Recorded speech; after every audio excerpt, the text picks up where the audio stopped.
किस्से गलियारों के पेश करते हैं इस्मत चुगताई की लिखी कहानी लिहाफ। जब मैं जाड़ों में लिहाफ ओढ़ती हूँ तो पास की दीवारों पर उसकी परछाई हाथी की तरह झूमती हुई मालूम होती है और एकदम से मेरा दिमाग बीती हुई दुनिया के पर्दों में दौड़ने भागने लगता है। न जाने क्या कुछ याद आने लगता है।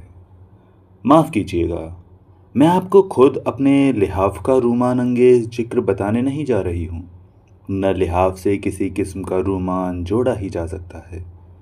मेरे ख्याल में कंबल आरामदेह सही मगर उसकी परछाई इतनी भयानक नहीं होती जब लिहाफ की परछाई दीवार पर डगमगा रही हो। ये तब का जिक्र है जब मैं छोटी सी थी और दिन भर भाइयों और उनके दोस्तों के साथ मार कुटाई में गुजार दिया करती थी। कभी कभी मुझे ख्याल आता है कि मैं कमबख्त इतनी लड़ाका क्यों हूँ। उस उम्र में जबकि मेरी और बहनें आशिक जमा कर रही थीं, मैं अपने पराए हर लड़के और लड़की से जूतम पैजार में मशगूल थी। यही वजह थी कि अम्मा जब आगरा जाने लगीं तो हफ्ते भर के लिए मुझे अपनी मुंह बोली बहन के पास छोड़ गईं। उनके यहाँ अम्मा खूब जानती थीं कि चूहे का बच्चा भी नहीं और मैं किसी से लड़ भिड़ न सकूंगी। सजा तो खूब थी। हाँ, तो अम्मा मुझे बेगम जान के पास छोड़ गईं। वही बेगम जान जिनका लिहाफ अब तक मेरे जहन में गर्म लोहे के दाग की तरह महफूज है। ये बेगम जान थीं जिनके गरीब माँ बाप ने नवाब साहब को इसलिए दामाद बना लिया कि वो पक्की उम्र के थे मगर थे निहायत नेक। कोई रंडी बाजारी औरत उनके यहाँ नज़र नहीं आई। खुद हाजी थे और बहुतों को हज करा चुके थे मगर उन्हें एक अजीबोगरीब शौक था। लोगों को कबूतर पालने का शौक होता है, बटेरे लड़ाते हैं, मुर्गाबाजी करते हैं। इस किस्म के वाहियात खेलों से नवाब साहब को नफरत थी। उनके यहाँ तो बस तालिबे इल्म रहते थे, नौजवान गोरे गोरे पतली कमरों के लड़के जिनका खर्च वो खुद बर्दाश्त करते थे।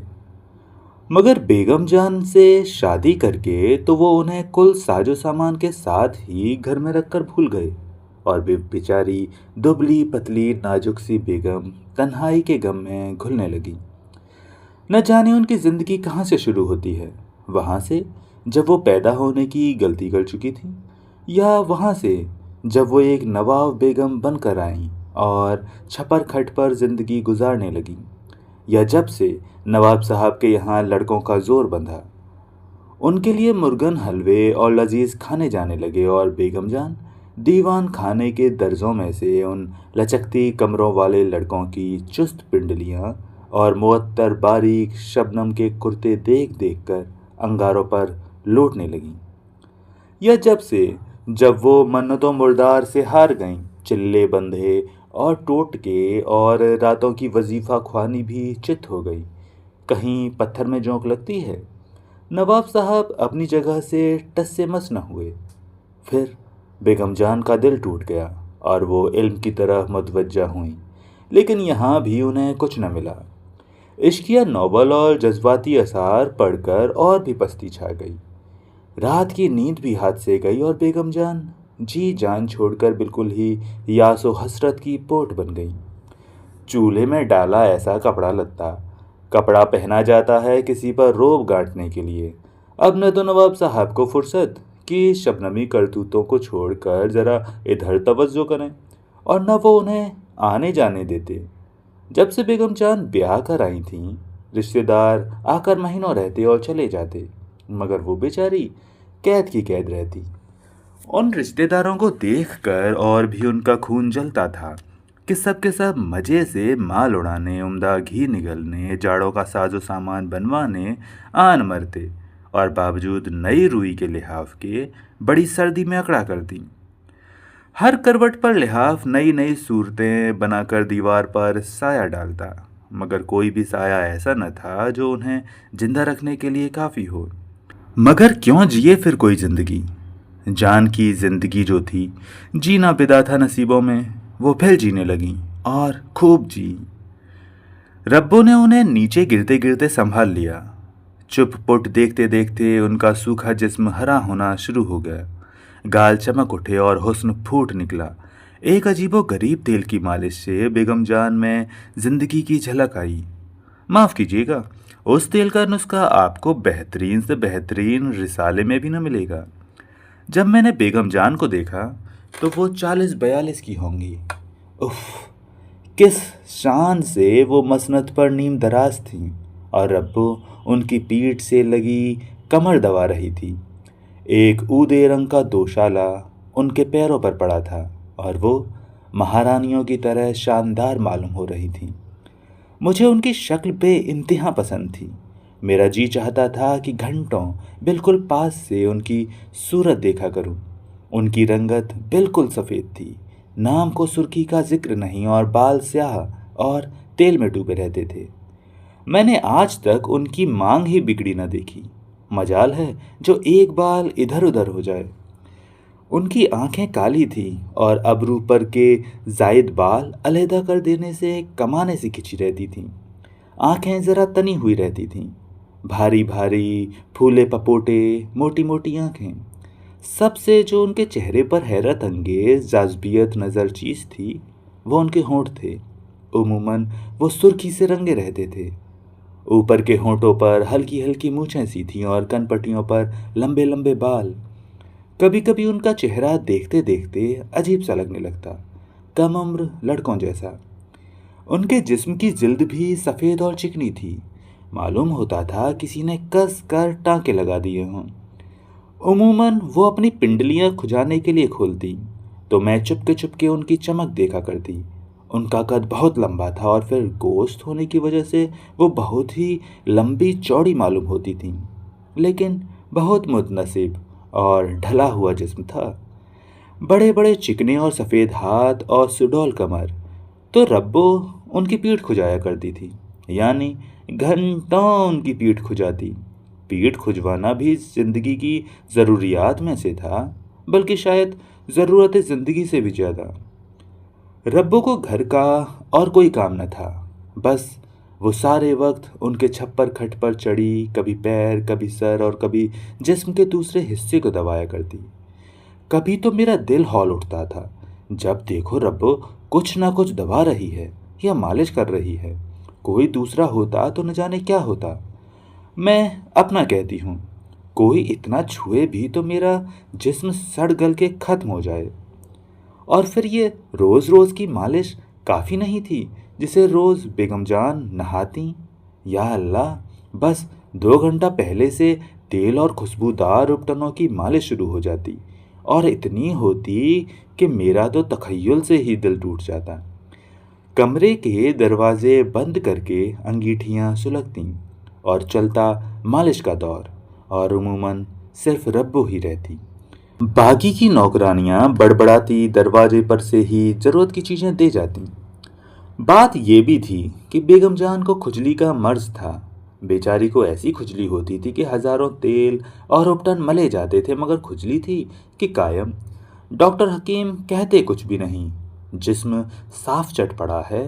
हाँ, कोई जिल्द अंदर बीमारी हो तो खैर।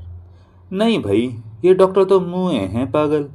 कोई आपके दुश्मनों को मर्ज है? अल्लाह रखे खून में गर्मी है, रब्बो मुस्कुरा कर कहती और महीन महीन नज़रों से बेगम जान को घूरती। ओह, ये रब्बो! जितनी ये बेगम जान गोरी, उतनी ही ये काली थी। जितनी ये बेगम जान सफ़ेद थी, उतनी ही ये सुर्ख।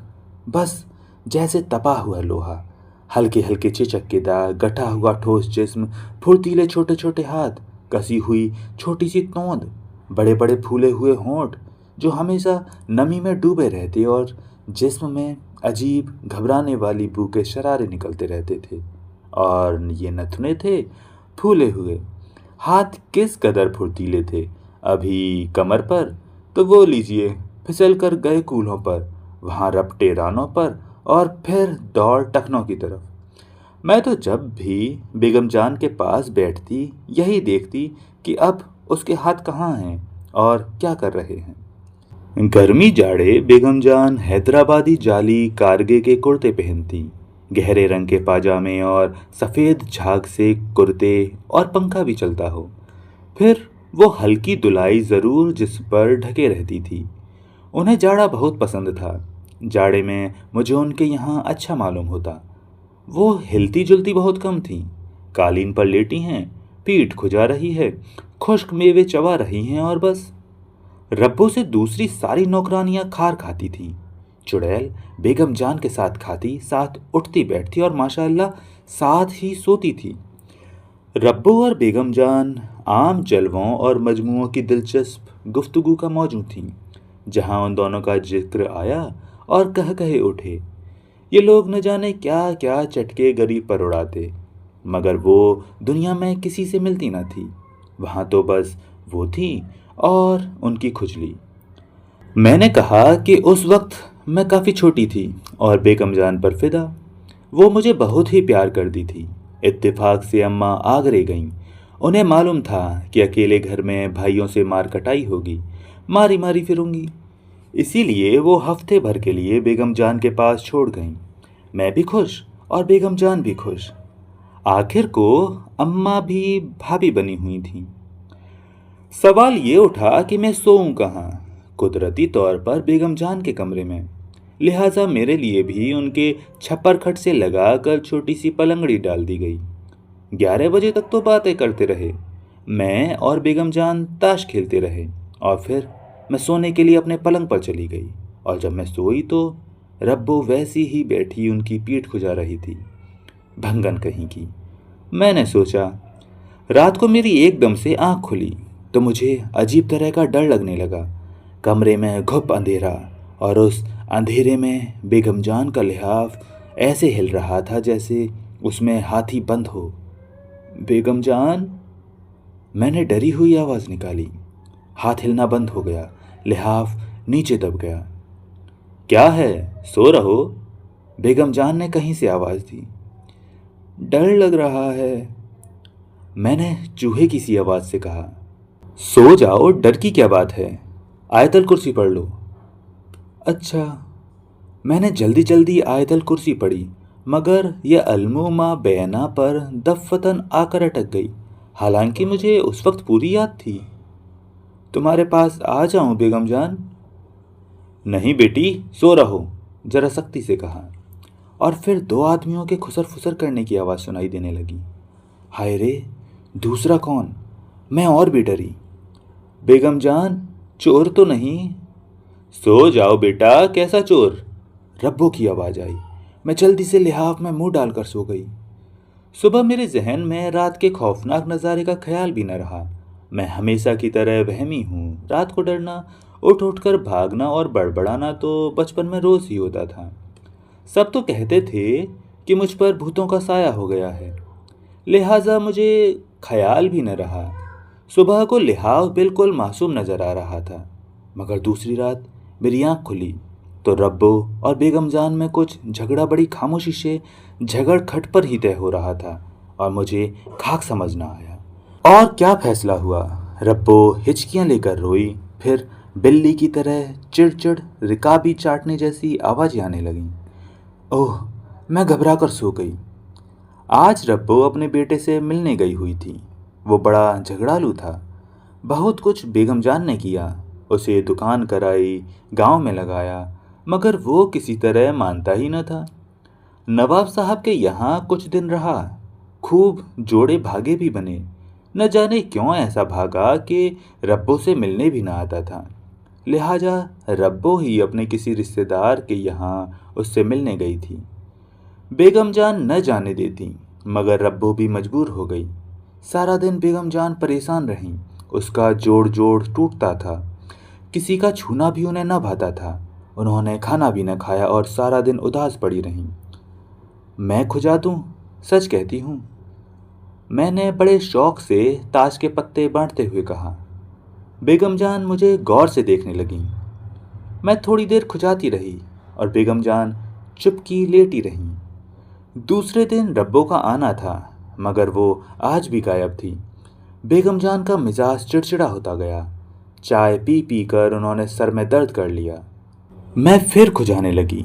उनकी पीठ चिकनी मेज की तख्ती जैसी पीठ। मैं हौले हौले खुजाती रही। उनका काम करके कैसी खुश होती थी। ज़रा ज़ोर से खुजाओ, बंद खोल दो। बेगम जान बोली, इधर है, जरा शाने से नीचे। हाँ वहाँ, भाई वाह, हा हा। वो सुरूर में ठंडी ठंडी सांसें लेकर इत्मीनान का इजहार करने लगी।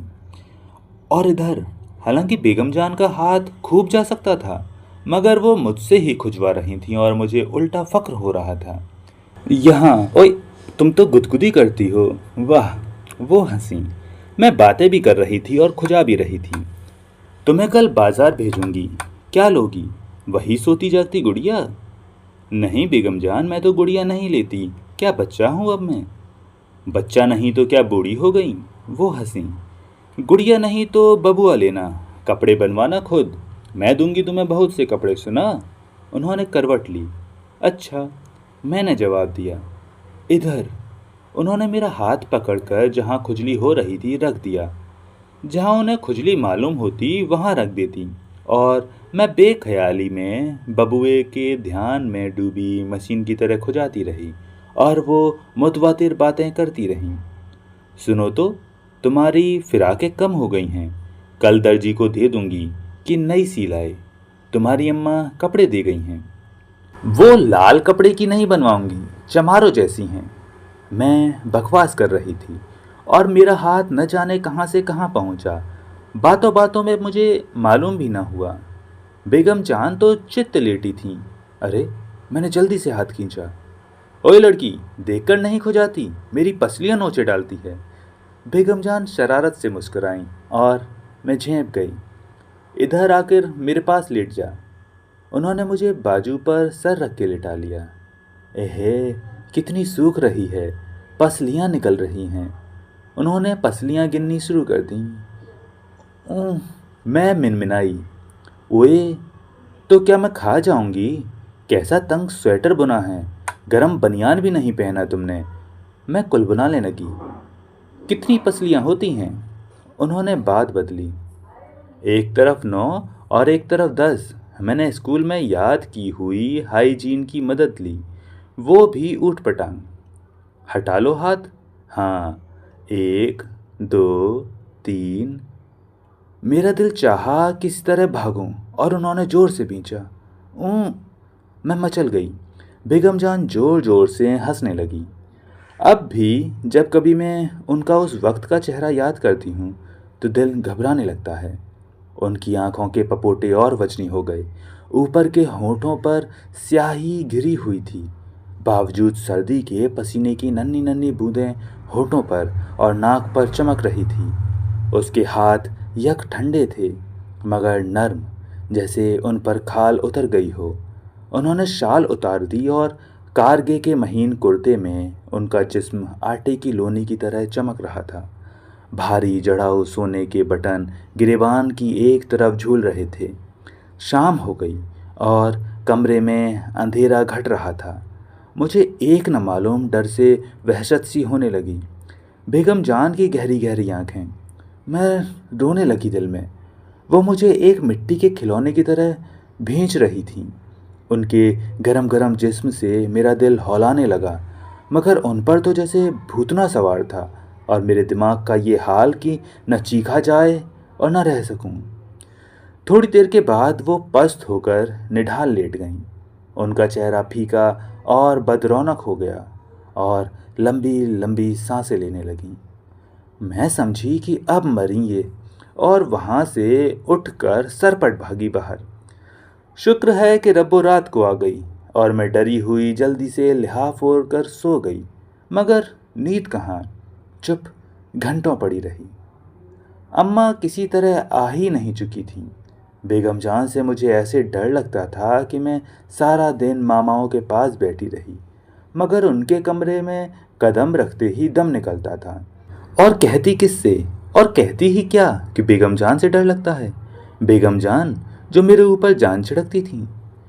आज रब्बों में और बेगम जान में फिर अनबन हो गई। मेरी किस्मत की खराबी कहिए या कुछ और, मुझे उन दोनों की अनबन से डर लगा, क्योंकि रात ही बेगम जान को ख्याल आया कि मैं बाहर सर्दी में घूम रही हूँ और मरूंगी निमोनिया में। लड़की, क्या मेरा सर मुंडवाएगी? जो कुछ हो हुआ गया तो और आफत आएगी। उन्होंने मुझे पास बिठा लिया। वो खुद मुंह हाथ सिलफची में धो रही थीं। चाय तिपाई पर रखी थी। चाय तो बनाओ, एक प्याली मुझे भी देना। वो तौलिए से मुंह खुश्क करके बोली, जरा कपड़े बदल लूं। वो कपड़े बदलती रहीं और मैं चाय पीती रही। बेगम जान नाइन से पीठ मलवाते वक्त अगर मुझे किसी काम से बुलवाती तो मैं गर्दन मोड़े जाती और वापस भाग आती। अब जो उन्होंने कपड़े बदले तो मेरा दिल उलटने लगा। मुंह मोड़े मैं चाय पीती रही। हाय अम्मा, मेरे दिल ने बेकसी से पुकारा। आखिर ऐसा भाइयों से क्या लड़ती हूँ जो तुम मेरी मुसीबत। माँ को हमेशा से मेरा लड़कों के साथ खेलना नापसंद है। कहो भला लड़के क्या शेर चीते हैं जो निगल जाएंगे उनकी लाडली को। और लड़के भी कौन, खुद भाई और दो चार सड़े सड़ाए। उन जरा जरा से उनके दोस्त मगर नहीं। वो तो औरत जात को 7 तालों में रखने की कायल। और यहाँ बेगम जान की वो दहशत कि दुनिया भर के गुंडों में नहीं। बस चलता सो उस वक्त सड़क पर भाग जाती, फिर वहाँ न टिकती, मगर लाचार थी, मजबूर कलेजे पर पत्थर रखे बैठी रही। कपड़े बदलकर सुलह सिंगार हुए और गर्म गर्म खुशबुओं के इत्र ने और भी उन्हें अंगारा बना दिया। और वो चली मुझ पर लाड़ उतारने। घर जाऊंगी, मैंने उनकी हर राय के जवाब में कहा और रोने लगी। मेरे पास तो आओ, मैं तुम्हें बाजार ले चलूंगी, सुनो तो। मगर मैं कली की तरह फिसल गई। सारे खिलौने मिठाइयाँ एक तरफ और घर जाने की रट एक तरफ। वहाँ भैया मारेंगे चुड़ैल। उन्होंने मुझे प्यार से थप्पड़ लगाया। पड़े मारे भैया, मैंने सोचा और रूठी अकड़ी बैठी रही। कच्ची अमियाँ खट्टी होती हैं बेगम जान, जली कटी रब्बों ने राय दी। और फिर उसके साथ बेगम जान को दौरा पड़ गया। सोने का हार जो वो थोड़ी देर पहले मुझे पहना रही थीं टुकड़े टुकड़े हो गया। महीन जाली का दुपट्टा तार तार और वो मांग जो मैंने कभी बिगड़ी न देखी थी, झाड़ झंकार हो गई। ओह ओह ओह ओह, वो झटके ले लेकर चिल्लाने लगी। मैं रपटी बाहर। बड़े जतनों से बेगम जान को होश आया। जब मैं सोने के लिए कमरे में दबे पैर जाकर झांकी तो रब्बो उनकी कमर से लगी जिस्म दबा रही थी। जूती उतार दो, उसने उसकी पसलियां खुजाते हुए कहा। और मैं चुईया की तरह लिहाफ में दुबक गई। सर सर फटकज बेगम जान का लिहाफ अंधेरे में फिर हाथी की तरह झूम रहा था। अल्लाह, मैंने मरी हुई आवाज़ निकाली। लिहाफ में हाथी फुदका और बैठ गया। मैं भी चुप हो गई। हाथी ने फिर लूट मचाई। मेरा रोआ रोआ कांपा। आज मैंने दिल में ठान लिया कि ज़रूर हिम्मत करके सिरहाने लगा हुआ बल्ब जला दूं। हाथ फड़फड़ा रहा था और जैसे उकड़ू बैठने की कोशिश कर रहा था। चपड़ चपड़ कुछ खाने की आवाज़ आ रही थी, जैसे कोई मज़ेदार चटनी चख रहा हो। अब मैं समझी, ये बेगम जान ने आज कुछ नहीं खाया और रब्बो मरदूद तो है सदा की चट्टो। जरूर ये तर माल उड़ा रही है। मैंने नथुने फुलाकर सूं सूं हवा को सूंघा। सिवाय इत्र संदल और हिना की गर्म गर्म खुशबू के और कुछ महसूस न हुआ। लिहाफ फिर उमड़ना शुरू हुआ। मैंने बहुतेरा चाहा कि चुपकी पड़ी रहूं, मगर उस लिहाफ ने तो ऐसी अजीब अजीब शक्लें बनानी शुरू की कि मैं डर गई। मालूम होता था गूं गूं करके कोई बड़ा सा मेंढक फूल रहा है और अब उछलकर मेरे ऊपर आया।